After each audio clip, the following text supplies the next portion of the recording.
Di offer pun itu nggak semata-mata langsung blast, kita langsung uh, promo sesuai diskon 50% dan sebagainya. Enggak gitu teman-teman. Lagi-lagi kita memelihara list database. Database WhatsApp itu database yang sangat-sangat rentan. Alhamdulillah banyak yang udah hadir di siang hari ini. Kita akan langsung panggilkan pemateri, yaitu Mas Bro, saya manggilnya Bro. Mas Iswan Febrianto sudah hadir nih. Wah, luar biasa. Suhu, apa kabar? Alhamdulillah baik. Assalamualaikum teman-teman. Alhamdulillah baik. Oke, kita lama banget nggak ketemu ya? Kapan sih Gampang terakhir kali ketemu? banget. 2016 bro. Baru- Di Lembang. Oke, 4 tahun yang lalu. Jadi memang saya cukup lumayan lama. Jadi memang secara personal itu ngikutin Bro Iswan Febrianto gitu ya. Dulu kita sama-sama jual barang-barang fisik, kemudian sekarang sudah ya banyak ya. Sekarang sudah produk-produk digital. Bahkan kemarin saya sempat kepo gitu kan ya udah 1 miliar gitu ya dari produk digital ya. Oh luar biasa, Masya alhamdulillah. Allah. Alhamdulillah. Jadi teman-teman sekarang ini sangat-sangat kesempatan yang bagus banget ya buat kita ngobrol, buat kita ngedengerin tentang ya personal Mas Bro Iswan Febrianto, kemudian juga nanti bakal sharing tentang WhatsApp marketing ya. Jadi memang beliau ini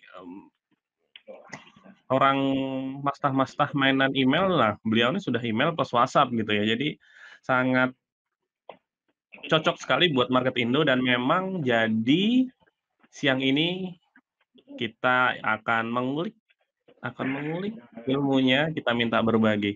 Sebentar, saya Nah, juga share materinya ya. oke ya. Bismillahirrahmanirrahim. Assalamualaikum warahmatullahi wabarakatuh teman-teman. Sebelumnya saya ucapkan terima kasih ya buat Mas Ari Eko ya. Jadi beliau ini sahabat saya juga. Kita lama dulu sama-sama di salah satu ini ya jadi reseller di salah satu produk dan sudah lama juga nggak ketemu gitu ya.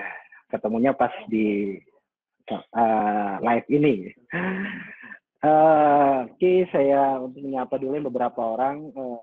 Om Suryadin Laudang, makasih Om. Ya, jadi teman-teman pada siang hari ini ya. Jadi sebenarnya ini live pertama saya di siang hari seperti ini. Jadi saya ingin menyapa teman-teman dulu. Semoga teman-teman yang nonton saat ini itu tetap bisa produktif meskipun work from home ya. Jadi meskipun ada pandemi seperti saat ini, tapi tetap bisa memaksimalkan, bisa produktif untuk bisa tetap produktif, berpenghasilan, tetap omset tetap jalan, profit tetap dapat gitu. Nah, insya Allah dengan salah satu materi yang akan saya sharing ke teman-teman, itu bisa dimanfaatkan untuk menunjang bisnis teman-teman. Ya, jadi mungkin saya langsung ke ini aja, ke slide aja ya.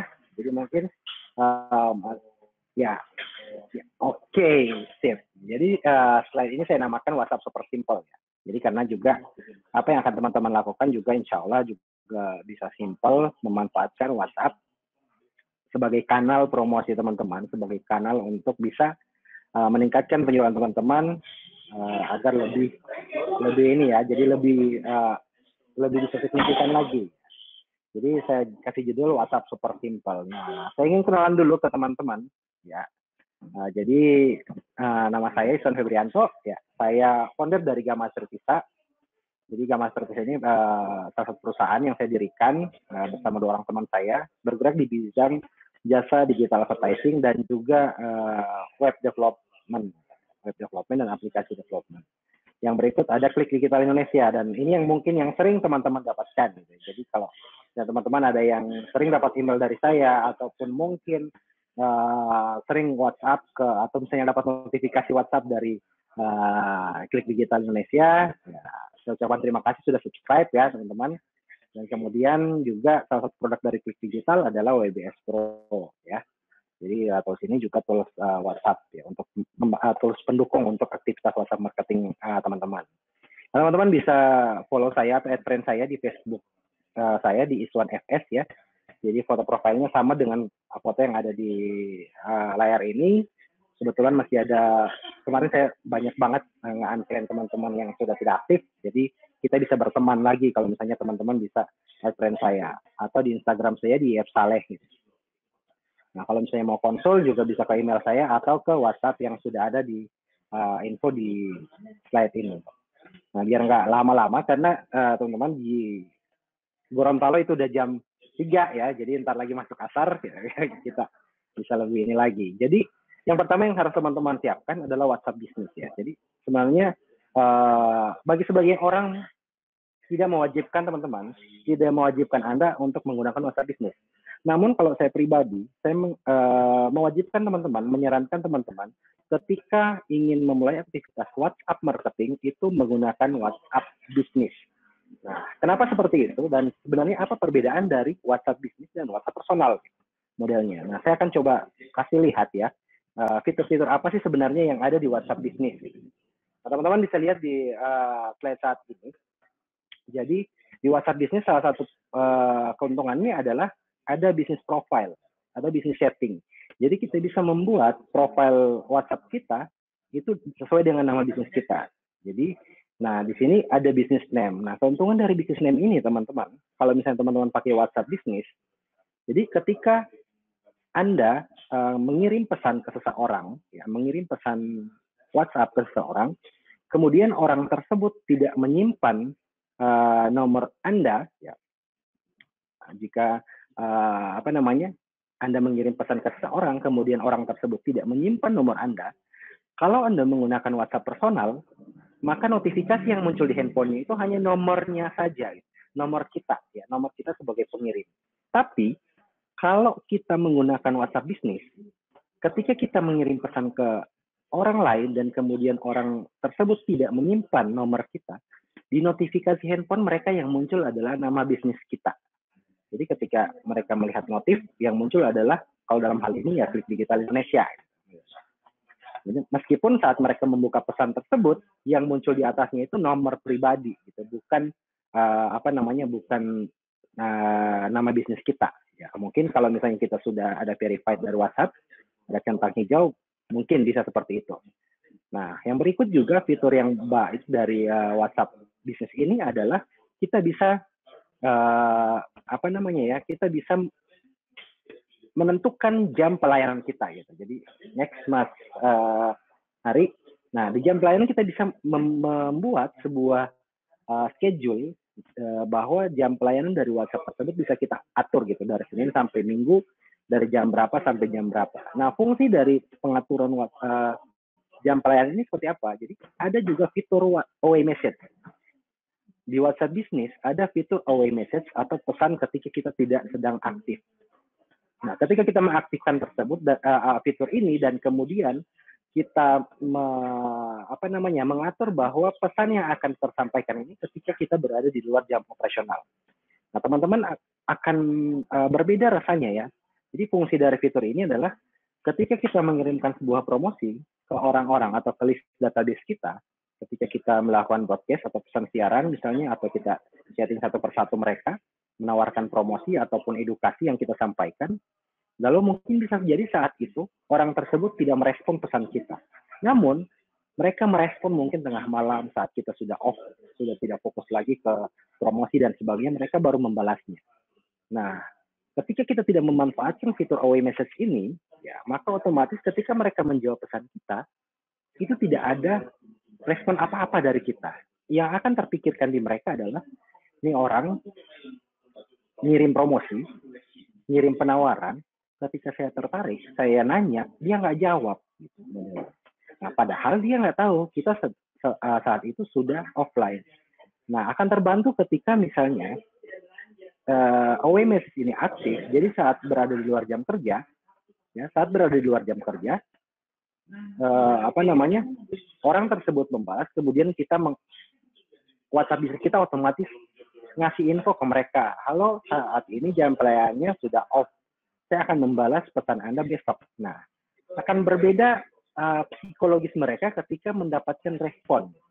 Meskipun respon tersebut bukanlah hal yang mereka inginkan, artinya jawaban yang mereka inginkan. Karena mungkin mereka nanya, gimana kabarnya, gimana cara daftarnya mungkin, atau ada varian yang lain kalau misalnya kita jualan produk yang kita promosi produk yang banyak variannya gitu.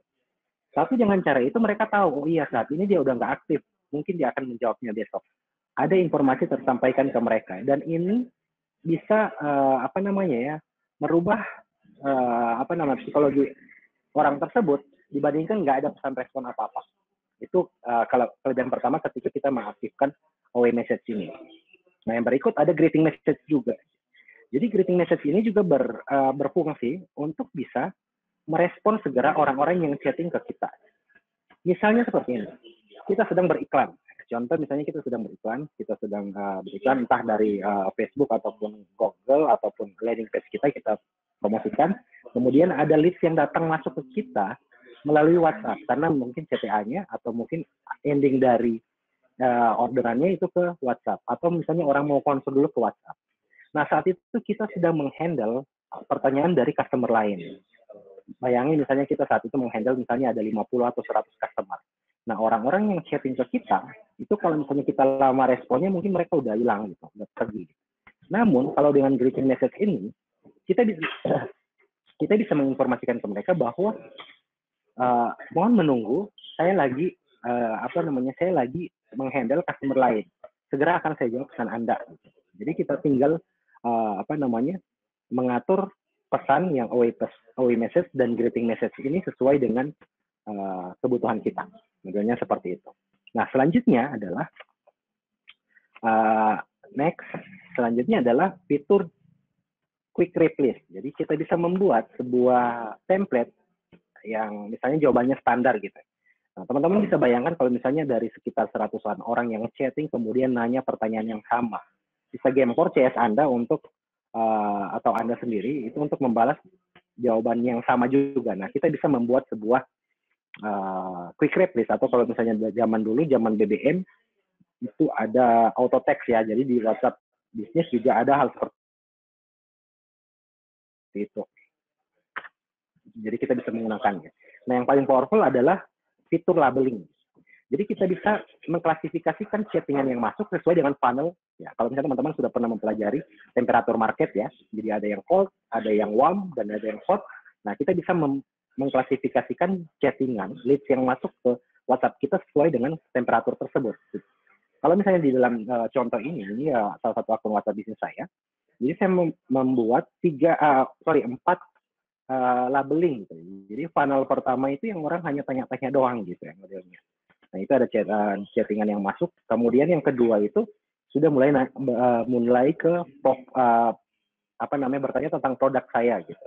Tentang fitur-fiturnya, mungkin bonusnya dan sebagainya gitu. Di funnel ketiga ini adalah orang-orang yang sudah nanya form check out gitu. Sudah mau check out dan sebagainya. Nah, di yang keempat terakhir adalah duit. Artinya mereka orang-orang yang ada di sini adalah yang saya klasifikasikan orang yang sudah membeli produk saya, sudah closing dari produk yang apapun produknya yang mereka sudah closing ke saya. Jadi saya mengklasifikasikan chat list saya gitu dengan labeling. Nah, teman-teman juga bisa mengklasifikasikan hal ini gitu. Bebas mau bikin namanya seperti apa, senyamannya teman-teman, nyamannya Anda seperti apa. Yang penting fungsinya adalah untuk manajemen atau untuk mengklasifikasikan customer sehingga promosi yang akan kita sampaikan itu nggak tumpang tindih. Jangan sampai orang yang sudah beli ternyata menerima pesan yang tentang edukasi tentang produk gitu. Atau misalnya orang yang belum tahu apa-apa tentang produk kita kemudian sudah menerima offer produk yang akan kita tawarkan. Sehingga sangat penting untuk membuat label seperti ini. Itu saya sangat rekomendasikan teman-teman. Nah, berikutnya ya, jadi itu fitur dari WhatsApp Business. Saran saya adalah gunakan WhatsApp Business. Nah, jadi itu adalah pengenalan singkat saya tentang WhatsApp Business. Kenapa sangat penting teman-teman untuk menggunakan WhatsApp Business. Berikut kita akan masuk ke hal-hal non teknis yang akan kita lakukan sebelum teman-teman mau promosi di WhatsApp. Ya, jadi ada hal-hal teknis, hal non teknis yang harus teman-teman lakukan sebelum teman-teman mulai melakukan aktivitas broadcast, broadcast pesan siaran, atau misalnya nyari leads dan sebagainya. Nah, yang pertama adalah kenali diri, kenali produk. Apa artinya gitu ya? Next, Mas Eko, Mas Ari. Jadi kita mengenal dulu produk kita gitu teman-teman. Jadi produk yang akan kita pasarkan ini itu kita harus kenali terlebih dahulu dari tiga bagian ini ya, tentang benefit produk yang akan kita pasarkan nanti atau yang kita promosikan nanti, kemudian fitur produknya, kemudian experience, pengalaman saat mereka menggunakan produk kita. Jadi kita harus list terlebih dahulu gitu modelnya, benefit produknya apa, fiturnya apa dari produk kita, kemudian experience. Nah, fungsinya apa teman-teman? Kalau misalnya di aktivitas WhatsApp marketing, fungsi dari kita mengenali produk kita dari 3 poin ini adalah ketika kita ingin membuat sebuah konten, ya konten promosi ataupun konten edukasi yang akan kita buat ke WhatsApp, yang akan kita kirimkan ke database kita, itu sesuai dengan produk kita. Kita bisa dengan mudah membuat angle-angle produk, angle-angle konten sesuai dengan produk yang kita miliki sebenarnya. Nah, di samping 3 poin ini, ada poin berikutnya, yaitu tentang 4 pertanyaan penting. Nah, 4 pertanyaan penting ini biasanya saya sering ajukan ke teman-teman tim marketing WhatsApp saya. Ya. Ketika mereka ingin mempromosikan sesuatu, maka mereka harus wajib menjawab 4 pertanyaan ini tentang produknya. Yang pertama adalah jika nggak ada produknya, produk apa yang akan diambil calon buyer? Artinya ini kita mengspesifikasikan para kompetitor kita. Gitu. Kalau bayangkan kalau misalnya produk kita nggak ada, itu mereka mau pakai yang mana gitu. Jadi list kita itu akan pakai produk apa kalau misalnya produk kita ini nggak ada gitu. Nah, yang berikutnya adalah kalau misalnya produk kita ada, apa alasan mereka itu memilih produk saya, memilih produk kita ketimbang produk kompetitor gitu. Jadi alasan kuat mereka itu apa gitu, modelnya. Nah, ini kita harus list juga sesuai dengan latar belakang produk kita. Yang ketiga, cari diferensiasinya gitu. Cari hal-hal unik. Ya, teman-teman pasti sepakat bahwa salah satu produk yang menang ketika misalnya berada di pasar, berada di market, apalagi misalnya yang market rate ocean ya, yang artinya marketnya yang cukup ramai kompetitor, itu yang menang adalah yang unik, yang punya diferensiasi, yang punya perbedaan dari masing-masing. Jadi silakan cari perbedaannya, meskipun sekecil apapun gitu. Itu insya Allah bisa menjadi alasan kuat mereka untuk memilih produk kita ketimbang produk orang lain modelnya. Nah, yang keempat adalah pastikan bahwa fitur-fitur atau benefit-benefit dari produk-produk tersebut, dari produk yang sudah kita punya, itu atau misalnya bagian-bagian unik dari produk yang kita miliki, itu bisa bermanfaat atau bisa digunakan untuk calon buyer. Jadi berbeda, tapi perbedaan tersebut bisa bermanfaat untuk si pembeli nanti, atau bisa digunakan untuk pembeli nanti. Jadi perbedaannya bukan hanya sekedar perbedaan secara tekstual aja, tetapi secara konteksnya mereka juga bisa menggunakan perbedaan itu gitu. Sehingga itu yang akan menarik mereka untuk memilih produk kita. Jadi silakan teman-teman jawab 4 pertanyaan ini ketika ingin melakukan promosi, maka 2 poin ini juga harus teman-teman coba selesaikan terlebih dahulu mengenai produk teman-teman. Intinya adalah dari 2 hal ini adalah tentang mencari core value dari produk kita. Gitu. Value inti dari produk kita itu seperti apa. Yang berikut adalah taruh dengan audiens. Artinya apa? Jadi di samping produk kita sudah mengenal produk kita seperti apa. Yang berikut adalah target market atau audiens yang akan kita tuju. Gitu. Ada beberapa hal yang harus kita perhatikan. Ada 5 poin yang harus kita perhatikan. Next, Mas Ari. Nah, ada 5 poin yang harus kita perhatikan ya, teman-teman. Yang pertama itu demografi. Demografi mereka seperti apa sih calon market kita? Kenapa ini penting? Ya, saya ambil contoh seperti ini. Misalnya demografi sih kita tidak memperhatikan demografi ini. Kita mengirim pesan ke mereka, kita ngirim promosi ke mereka di WhatsApp. Contoh misalnya bahasa kita itu bahasa formal. Namun ternyata target market kita atau target audiens kita itu adalah orang-orang yang range umurnya mungkin di 17 sampai 30 tahun. Orang-orang milenial gitu. Namun kita mengirimkan pesan ke mereka, itu pesan-pesan yang sangat formal banget. Manggil Bapak Ibu lah, Anda, dan sebagainya. Ya secara keseluruhan, secara psikologis mereka mungkin nggak akan nyaman, karena mereka tidak sesuai dengan tata gaya bahasa yang kita berikan ke mereka. Jadi sangat penting ketika kita punya demografinya, dari segi umurnya, minimal umurnya, range umurnya kita bisa tahu. Sehingga konten yang kita buat juga sesuai dengan range umur mereka. Yang milenial ya berarti kita pakai gaya bahasa yang milenial juga, gaya bahasa santai dan sebagainya. Atau misalnya yang sudah kolonial, itu kita gunakan bahasa-bahasa yang lebih resmi. Nah, kenapa ini penting? Kenapa konten ini penting? Ya, teman-teman, jadi Facebook marketing, Instagram marketing itu berbeda dengan WhatsApp marketing, teman-teman. Facebook marketing ataupun Instagram marketing, ketika kita melakukan promosi, itu kita melakukan promosi dari sisi kita. Artinya kita update status, kita nulis konten, atau upload foto, itu berada di sisi kita. Orang-orang yang melihat itu bebas menentukan mereka mau melihatnya atau tidak. Namun berbeda dengan WhatsApp marketing. Di WhatsApp, kita masuk ke ranah privasi mereka, ke nomor WhatsApp mereka, dan itu sangat-sangat pribadi. Sehingga sangat penting kita mengetahui karakteristik dari audiens kita. Ya, jadi dari demografinya, entah dia cewek atau cowok, perempuan atau laki-laki, pekerjaannya apa kalau penting. Namun yang paling penting adalah umurnya, umur dan jenis kelaminnya, teman-teman. Sehingga kita bisa membuat sebuah konten yang sesuai dengan karakteristik dari mereka gitu. Lalu kemudian ada keinginan mereka. Jadi kita menjawab terlebih dahulu keinginan orang-orang ya, tentang produk yang akan kita pasarkan nanti ini. Hubungannya dengan produk kita itu, keinginan apa yang akan muncul di pikiran mereka gitu. Kita sandingkan dengan kebutuhan gitu. Kenapa dua hal ini berbeda ya? Keinginan dan kebutuhan berbeda, teman-teman. Bisa jadi keinginan mereka itu bukanlah kebutuhan mereka. Sehingga sangat penting untuk mengklasifikasikan antara keinginan calon customer kita atau audiens kita itu kemudian dengan kebutuhan mereka. Sehingga apa? Ketika kita membuat sebuah konten, kita bisa langsung masuk, kita mengulik sedikit keinginan mereka, namun menyadarkan mereka tentang kebutuhan mereka di dalam konten yang akan kita buat. Lagi-lagi semua hal ini berbeda dengan kita mempromosikan dengan Facebook Ads dan sebagainya. Di WhatsApp, kita berbicara tentang konten. Bagaimana konten yang kita buat itu sesuai dengan karakteristik dari mereka. Sehingga muncullah ketakutan-ketakutan. Kita menjawab lebih ke bagaimana ketakutan mereka yang akan muncul ketika misalnya mereka membeli produk kita. Ya. Misalnya ketika mereka beli atau fashion, misalnya takutnya misalnya nggak muat ketika mereka pas mencoba produk tersebut ternyata nggak muat di badan mereka gitu. Apa ketakutan mereka yang lain? Misalnya kalau misalnya makanan ya berarti takutnya pas datang udah dingin atau misalnya pas datang ternyata nggak enak gitu misalnya.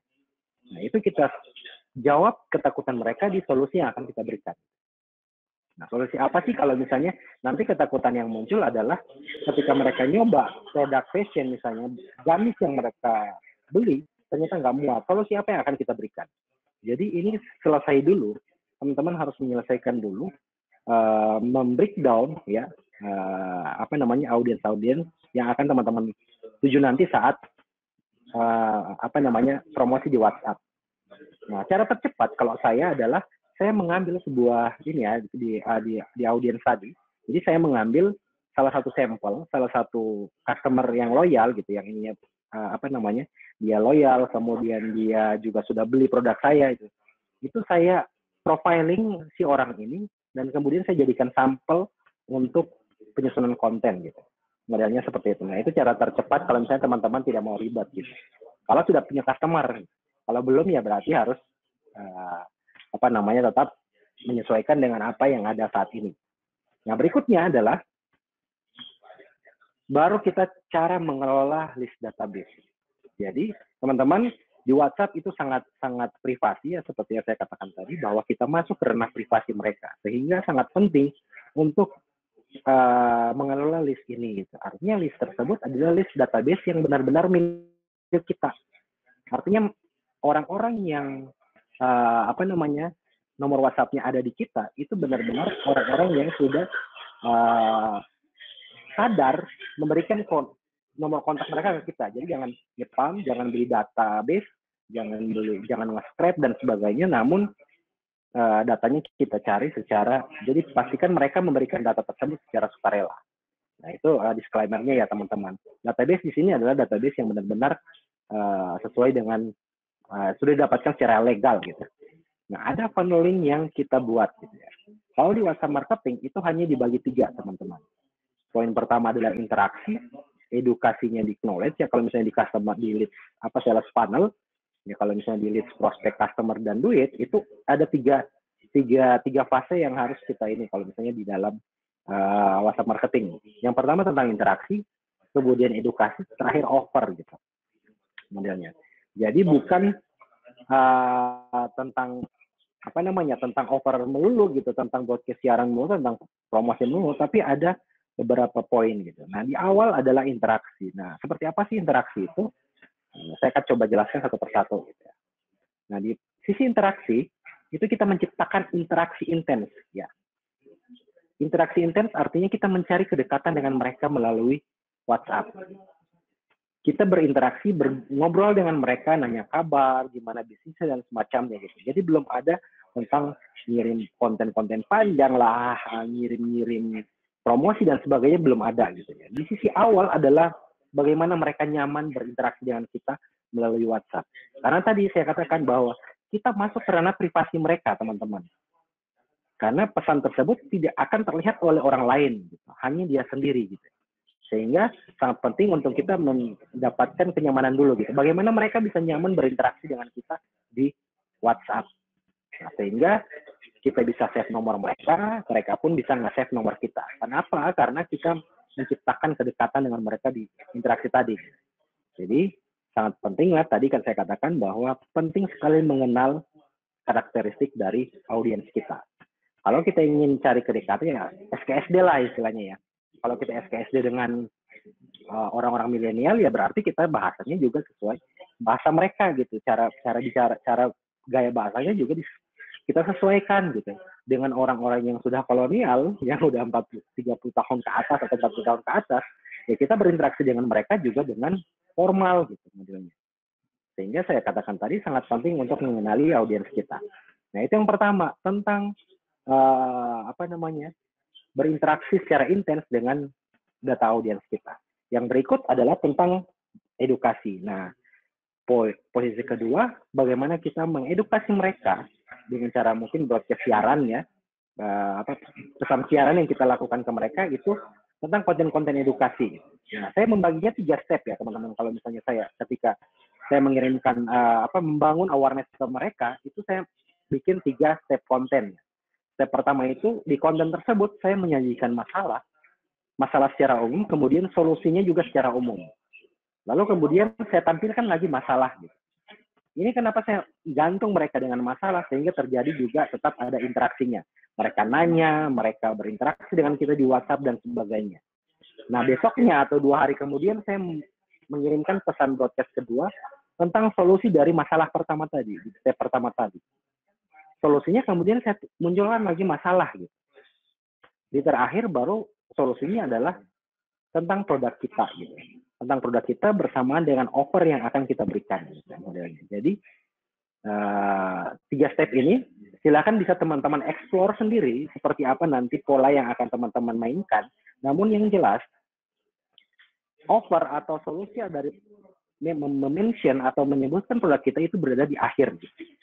Berada di akhir nanti pada bagian offer gitu. Yang jelas di sisi setelah interaksi kita mengedukasi mereka dengan konten-konten broadcast yang belum menyebutkan produk kita, namun konten-kontennya itu berhubungan dengan produk yang akan kita pasarkan nanti.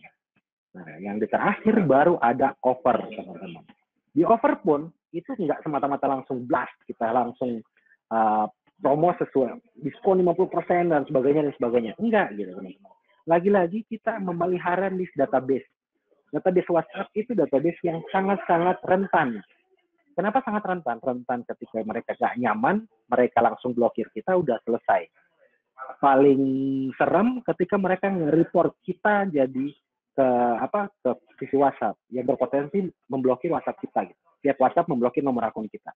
Jadi offernya pun kita ambil pelan-pelan gitu. Dengan cara apa? Produk pertama itu produk penetrasi.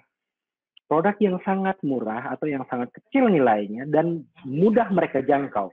Mungkin ketika saat itu mereka memutuskan untuk mengambil offer kita, saat itu mereka langsung bisa mendapatkan offer tersebut. Jadi ini produknya, produk penetrasinya. Setelah itu baru ketika mereka closing di situ baru kita mulai upselling. Besoknya kita upselling mereka dengan produk yang lain. Mungkin dengan produk utama kita gitu. Contoh misalnya, saya ambil contoh misalnya kalau teman-teman jualan hijab atau jualan gamis misalnya, jualan gamis, ketika offer yang teman-teman tawarkan di awal itu jangan gamisnya dulu, tapi mungkin hijabnya atau mungkin chipsnya atau bisa juga masker yang bisa untuk yang pakai jilbab misalnya. Yang kedua baru mulai masuk ke produk utama teman-teman. Ini kenapa? Biar interaksi juga lebih lebih dapat gitu modelnya. Jadi poin pertama itu ketika kita mengirimkan offer, kita mengkonversi mereka ya dari yang market temperatur tadi ya, dari cold tadi, itu bisa langsung ke hot gitu. Dari warm tadi kan mereka dapat produk kita, di hot ini nanti mereka akan beli lagi gitu. Atau upselling, kita beli produk A, beli produk B dan sebagainya. Nah, yang berikutnya tentang partnership gitu. Jadi kalau misalnya mereka udah dekat dengan kita, udah berbagai macam produk yang mereka beli, kita bisa menawarkan mereka partnership. Mau jadi reseller, agen, atau distributor, terserah modelnya seperti apa. Lagi-lagi, silakan polanya teman-teman kembangkan sendiri, namun saran saya di awal, ketika misalnya menawarkan offer, itu offer yang sangat mudah mereka dapatkan. Yang sangat mungkin mereka bisa akses saat itu juga. Makanya seperti itu. Ya, itu di offernya. Nah, jadi 3 poin tadi teman-teman itu harus teman-teman bisa disiplin untuk bisa mempraktekannya dari interaksi dulu. Jadi jangan lompat-lompat, jangan karena nggak sabaran udah mau langsung ke edukasi dulu. Percayalah teman-teman, sebagus apapun edukasi teman-teman, kalau nggak ada kedekatan dengan list database teman-teman, itu nggak akan banyak responnya gitu. Nah, beda ketika kita membangun interaksi terlebih dahulu dengan mereka. Chit-chat terlebih dahulu dengan mereka, membangun kedekatan dengan mereka. Ketika kita membroadcast edukasi ke mereka, itu responnya bisa lebih signifikan. Gitu. Sehingga ketika kita menawarkan offer juga bisa lebih enak gitu modelnya. Bisa lebih leluasa, bisa lebih sesuai dengan karakteristik dari database kita. Gitu, modelnya. Nah, 3 proses ini teman-teman, setelah itu ada langkah selanjutnya, yaitu next, Mas Ari, menganalisa dan mengevaluasi. Jadi bukan hanya tentang bagaimana kita menghubungi database kita, mau interaksi dengan mereka, kemudian mengirimkan broadcast edukasi dan kemudian offer, tetapi juga kita menganalisa hal-hal tersebut, teman-teman. Jadi bagaimana sih karakteristiknya, bagaimana sih pencapaian kita dari proses yang kita lakukan gitu. Jadi yang pertama adalah, kalau saya, next Mas Ari, ada KPI-nya, KPI konversinya gitu. Di next aja sampai terbuka sampai selesai ya. Sampai muncul ininya. Nah, ini. Jadi kalau di tim saya itu ada KPI-nya. Jadi kalau interaksi yang kita lakukan itu dia harus minimal 80%. Maksudnya gimana? Misalnya gini, misalnya yang goals kita punya 100 database yang akan kita flow sebagai nanti akan kita juali produk kita atau kita promosikan produk kita. Di pertama, dari 100 orang ini ketika kita ajak berinteraksi, harus ada 80% atau mungkin 80 orang yang merespon gitu. Maka saat kita nanya kabar, mereka jawab, kita ngobrol, kita mencari kedekatan dengan mereka, mereka antusias juga menjawab. Itu minimal harus ada 80%. Berarti kalau studi kasusnya kalau dari 100 orang, berarti harus ada 80 orang yang berinteraksi. Nah, di posisi edukasi tadi, di 80 orang yang merespon tadi, ketika kita edukasi mereka, itu minimal harus ada 50% yang merespon edukasi tersebut. Kalau misalnya dari step tadi ada masalah, solusi, dan masalah, itu ketika proses edukasi tersebut, kita ada yang meresponnya, nanya, konsul, dan sebagainya. Minimal harus ada 50%, atau kalau dari hal tadi, berarti ada 40 orang gitu. Dari 80 orang tadi yang merespon interaksi, ada 40 orang yang merespon konten edukasi kita. Nah, ketika 40 orang ini kita tawarin offer, itu minimal ada 10% yang closing. Artinya yang beli, yang ngambil offer kita. Berarti kalau dari 40 orang, berarti ada 8 orang yang beli produk kita gitu. Nah, ketika kita upsell, jadi dari 8 orang ini harus minimal ada 50 orang yang beli. Jadi mesti ada 4 orang. Nah, ini KPI yang saya terapkan di tim saya gitu modelnya. Nah, teman-teman bisa mengeksplor, bisa memodifikasi KPI sesuai dengan kemampuan teman-teman gitu modelnya. Apa yang harus dilakukan gitu. Yang jelas harus ada KPI-nya. Jangan sampai nggak ada gitu. Sehingga apa? Dari hal tersebut kita bisa mengevaluasi data-data tersebut. Nah, gimana cara mengevaluasinya gitu? Nah, ini saya kasih gambaran tentang mengevaluasi KPI konversinya. Next, Mas Ari. Nah, ini evaluasi kontennya, modelnya. Nah, kalau misalnya interaksinya di bawah 80% ya teman-teman, perbaiki cara berinteraksinya. Bisa jadi teman-teman berinteraksi tidak sesuai dengan spesifik karakteristik dari audiens. Saya ambil contoh yang tadi gitu. Kita berinteraksi sangat sopan, sangat formal, namun ternyata market tersebut atau si orang tadi adalah orang-orang milenial yang lebih nyaman dengan ngobrol biasa aja, santuy, bahkan mungkin brosis, lu gue, mungkin bisa kamu aku gitu.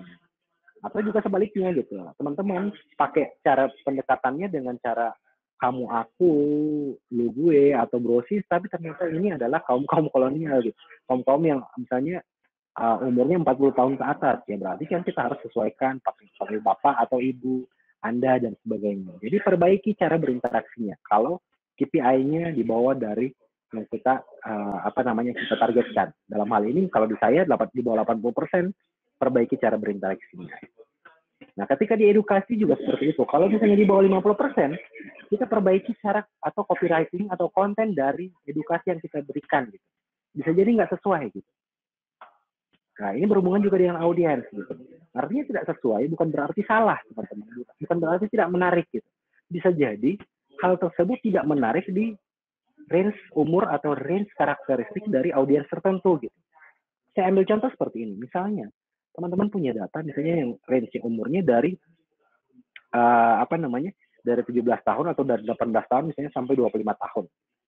Ketika teman-teman mengirim edukasi tentang bisnis, ya bisa jadi mereka ini adalah kalangan mahasiswa yang saat itu nggak ada bisnis dan sebagainya. Mereka hanya mungkin para pembeli produk gitu.